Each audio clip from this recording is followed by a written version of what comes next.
Share बाजारात आज पुन्हा घसरण पाहायला मिळाली।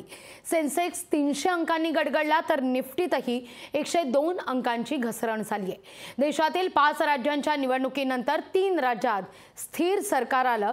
यानंतर शेअर बाजारात चांगली तेजी सुद्धा दिसली, पण सेन्सेक्स आणि निफ्टी बुधवारी नवा उच्चांक गाठत असल्याचे चित्र होतं।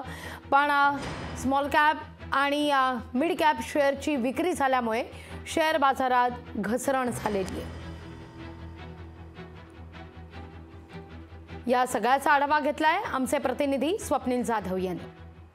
देशातील 5 राज्यांच्या निवडणुकीमध्ये शेअर बाजारामध्ये चांगलीच तेजी पाहायला मिळाली होती। बुधवारी शेअर बाजारामध्ये सेन्सेक्स आणि निफ्टीने विक्रमी उच्चांक गाठला होता। मात्र आज गुरुवारी बाजार उघडताच आपण जर पाहिलं तर कुठेतरी शेअर बाजारामध्ये घसरण झाल्याचं पाहायला मिळालं।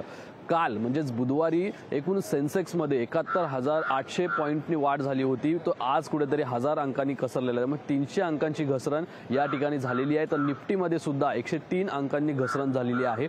शेअर बाजारामध्ये जर बघितलं तर मोठ्या प्रमाणात उलाढाल ही होत असते, मात्र जी तेजी 5 राज्यांच्या निवडणुकानंतर होती काल बुधवारी यामध्ये काही स्मॉल कॅप आणि मिड कॅपचे जे शेअर्स आहेत त्याच्यामध्ये मोठी नफाखोरी झाली, त्यामुळे नफा निश्चिती झाली। यामुळेच कुठेतरी फटका हा शेअर बाजाराला बसलेला आहे आणि यामध्ये पुन्हा एकदा जर पाहिलं तर बाजारामध्ये घसरण झालेली आहे आणि यामुळे एकूणच 8.90 लाख म्हणजे एकूणच 9 लाखांच्या आसपास या ठिकाणी लॉस आहे तो शेअर बाजारामध्ये गुंतवणूकदारांना झालेला आहे। त्यामुळे आगामी कोरोनाचा काळ असेल किंवा कोरोनाच्या या पार्श्वभूमीवरती कुठेतरी परिणाम हा या शेअर बाजारावर झालाय का असा प्रश्न सुद्धा निर्माण होतोय।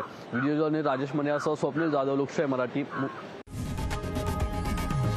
लोकशाही मराठी ऐका, पहा, जागरूक रहा।